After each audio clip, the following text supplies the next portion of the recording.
in B2B, right, we have two types of arena to play. One is in the software industry specifically, we see that SaaS world, and the other is services world. So do you see the stories is same on both sides, or there are differences in these two? I think there are differences, but I would say more than the differences, there are similarities. And why probably people think that this is different is because people consider SaaS as, in many cases at least, closer to the B2C kind of businesses, which I would call the sexier side of marketing, the B2C, than the B2B. But I would think even from a B2C and B2B perspectives, finally, at a fundamental level, marketing functions is the same. Marketing function as a kind of advocate inside the organization, they have to clearly understand the customer well and then run your campaigns aligned to the customer needs, motivations, etc. So that remains same. One aspect which probably I want to kind of highlight when it comes to B2B and B2C and that SaaS and all those is our necessity to understand the customer a little bit better from as an individual, as a human. So in B2B, again, a common myth is that all these decisions are made in a very rational manner. I mean, they do this cost-benefit analysis, ROI calculations, and finally you arrive at this. So I have to give all these ROI calculators. I have to give all these data points on how I fit against my competition and all those.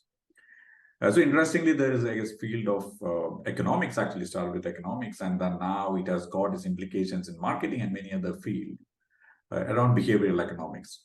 It got into prominence with Daniel Kahneman winning the Nobel Prize for Economics some time back, and he's considered one of the fathers and founders of this stream of thought of behavioral economics. So with behavioral economics having a good impact into marketing, or rather understanding behavioral economics to see how best we can market to the customers, is now something which there are a lot of discussions around this, and I personally got passionate about this like a couple of years back, read about that, and I found that this is very relevant. So again, coming back to the point of finally the decisions are made by humans who have got their biases, who have got their emotions and motivations, just like you and I. So when you come to B2B, this decision-making become more complex. Why? Because in individual decision-making, which are complex, large value deals, many people get involved. So you are actually catering your messages to these many people, catering to the emotions of these people, catering to the motivations of these people and the biases of these people. And again, the myth is that we think when there are 11 people coming and talking to each other to find a solution for this, we think the biases get cancelled with each other, which does not happen like that. And there are studies on that, on how biases get added and becomes like a bigger bias. So one story which kind of clicks to me in that, at least in some time back, this story was pretty prevalent, said that no one got fired by buying IBM. So essentially in B2B decision making, and I want to underline this and pause a moment, B2B decision making, you are in more cases judged by not by the consequence and outcomes of your decision, but by the reasoning how you arrived at that decision. So I'll try to explain that a little bit more. Yeah. Again, I'm reiterating that point. So you are more judged by the reasoning how you arrived at the decision than by the consequences. And this exactly comes into play when I said that hey, no one ever got fired by buying IBM. Why? Because everybody is buying IBM. IBM has been around for a long time. So if I'm a CIO or a CTO who has like IBM versus a few other brands, I mean, I pick IBM. Nobody actually judges me on that, even though that product may not work as a competitor. So in B2B decision making, in majority of the cases, this fear is there with decision making. So they are less risky in their approaches. Now, this is where things like social proofing works, which is again a bias. When I see Prasant buying a car, and I see a couple of my friends buying a car, I tend to have a bias for that particular car. And then I see a lot of advertisements or a lot of testimonials of the customers saying that, hey, I used this particular software or this particular technology solution or bought services from this particular company. And then I got to this particular position. Then your chances of going with that rather than trying something out is less, because then you are up against a really dominant existing player in the market to say that, hey, why I am choosing this product A, which doesn't seem to have a lot of the social proof, but a product B, which has got already like 5 customers using, 7 customers using, even though you may see some value. So when you come to a group of decision makers, then you tend to take this easier, safer path rather than going against the grind. So when services and SaaS, particularly when you say that services, large deals, multi-year deals, when you do that, you tend to have these biases coming in and tend to go through this path of the safer decision making rather than taking a riskier path. And when it comes to low value personal purchases, like you and I, say for example, we buy like Spotify subscription, and then it is okay because you spend probably 100 rupee on the premium subscription, and then you find, hey, this is not working out. Then you switch to, say, Apple Music.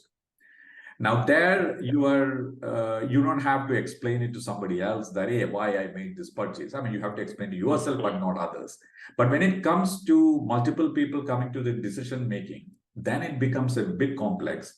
And every individual will try to play that safer path. And this is where I think as B2B marketers, be it SaaS or be it services, we will have to understand these emotions to a great extent. When you craft your messages, when you put your tactics in the market. Fear of missing out is another one, right? You don't want to say, hey, 8 companies of the top 10 Fortune 10 companies are using this product. If you are the 15th company or 25th company, would you go for any other product? And you will be questioned, why, when you have all this data to say that 8 companies are using this product, why did you choose that other competitor?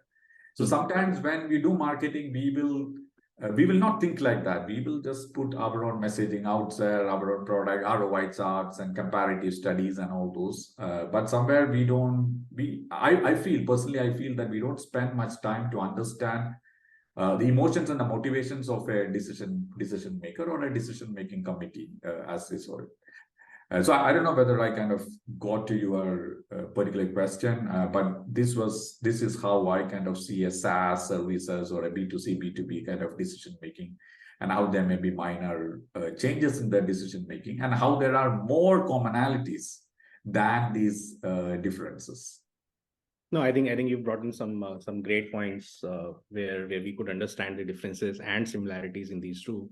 The major one being that explainability, right? Whenever you take a decision, you should be able to explain why you took that decision, either in favor or in a contrarian bet, right? That is more important. That is what drives most of B2B decision making. In fact, just to add to what you said, when we do prospecting for Indian clients, in some cases in SMB market, their question is very straightforward. X is my competitor. Can you tell me whether that X is using this software or not? Exactly. And that is the biggest proof, and that is where the sale is done. After that, it's all routine exercise of sending SOWs and getting contract, etc. You have won in that moment itself. So it is very important to know who else. Yeah, and to underline that point, Prasant, you beautifully brought out. It is easier for me to explain it when I pick a product which is used by my competitor or my peers, rather than take a contrarian view. How many of us, I mean, in our personal decision making in an office, how many of us take a contrarian view and go uphill? I mean, to have decision making, to explain to 10 other people, hey, why you are taking this? We probably don't have the energy. We don't see that's worth that fight. So that's where I think a tweaking of the messaging will always help. Amplifying some of these stories will always help us to get to the clutter of decision making a little bit better. Absolutely. Yeah. That's how we see that when we talk about number one software in different segments, 60, 70, 80% market is captured by them because they have proven it time and again at different places in different industries. So yes, why not leverage it as a marketeer? Yeah. That is the bottom line. See, in many cases in the B2B purchase cycles, the purchase is not done online in many cases. So that is where the sales come in, and sales kind of picks up a qualified lead and closes that. Whereas at least in some cases, there are B2B softwares which could be purchased online. Now, when you are presenting this data on the website also, this kind of behavior will make a good dent into how people make decisions. And I'll explain. Just imagine that you are in the process of purchasing a B2B software, and then you go to this website, you have probably more decided on which software to buy. And now when you get there are 3 subscription options. It could be one option, maybe a monthly one option may be an yearly one, and one may be a quarterly or a 6 monthly. And of course, it is not that X for per month multiplied by 12 is your yearly one, right? You have some discounts.